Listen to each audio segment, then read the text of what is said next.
1 मई 2020 से भारत में कई बड़े बदलाव हुए हैं। इन बदलावों का आपकी जिंदगी पर सीधा असर पड़ेगा। इन नए नियमों से जहां एक ओर आपको राहत मिलेगी, वहीं अगर आपने कुछ बातों का ध्यान नहीं रखा तो आपको आर्थिक नुकसान भी हो सकता है। इनमें pension, ATM, railway, airlines, gas cylinder, बचत खातों पर ब्याज और डिजिटल वॉलेट शामिल हैं।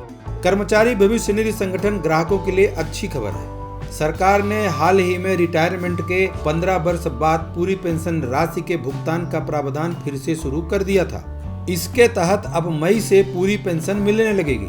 इस विकल्प को चुनने वाले लोगों को पूरी पेंशन कुछ समय बाद बहाली के रूप में मिलती है। मालूम हो कि साल 2009 से इस नियम को वापस ले लिया गया था। अब एटीएम के लिए भी नई व्यवस्था तय होने जा रही है। प्रत्येक व्यक्ति द्वारा एटीएम के इस्तेमाल के बाद उसे साफ किया जाएगा। यह व्यवस्था गाजियाबाद और चेन्नई से शुरू हो गई है और सख्ती से इस नियम का पालन हो रहा है।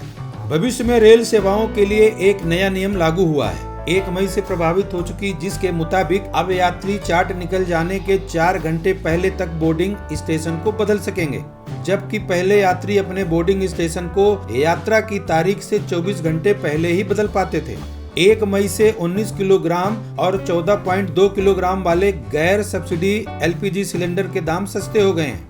दिल्ली में 14.2 किलोग्राम वाला गैर सब्सिडी एलपीजी सिलेंडर 162 रुपया 50 पैसे सस्ता हो गया है। इसके बाद इसकी कीमत 581 रुपया 50 पैसे हो गई है, जो पहले 744 रुपए थी। दिल्ली में 19 किलोग्राम वाला सिलेंडर 256 रुपया सस्ता हो गया है। इसके बाद इसकी कीमत 1029 रुपया 50 पैसे हो गई है, जो पहले 1285 रुपया 50 पैसे थी। भारतीय स्टेट बैंक अब ग्राहकों को 1 लाख से अधिक बचत जमा खातों पर ब्याज कम मिलेगा।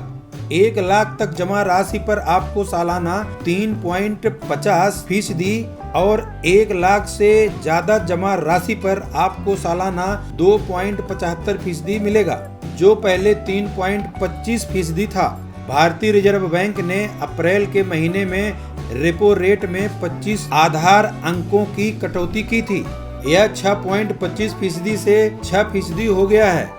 एयर इंडिया में अब यात्रियों को टिकट कैंसिल कराने पर कोई एक्स्ट्रा चार्ज नहीं देना होगा। टिकट बुकिंग के 24 घंटे के भीतर उसे कैंसिल करने या बदलाव किए जाने पर कैंसिलेशन चार्ज नहीं लगेगा। पंजाब नेशनल बैंक ने अपने डिजिटल वॉलेट बंद कर दिया है। जो पीएनबी किटी वॉलेट सुविधा का इस्तेमाल कर रहे थे, वो अब लेन देन के लिए अन्य डिजिटल मोड जैसे IMPS का इस्तेमाल कर सकते हैं। मालूम हो कि ग्राहक अपना वॉलेट अकाउंट तभी बंद कर सकता है जब उसके खाते में 0 बैलेंस हो। ब्यूरो रिपोर्ट, नई दिल्ली।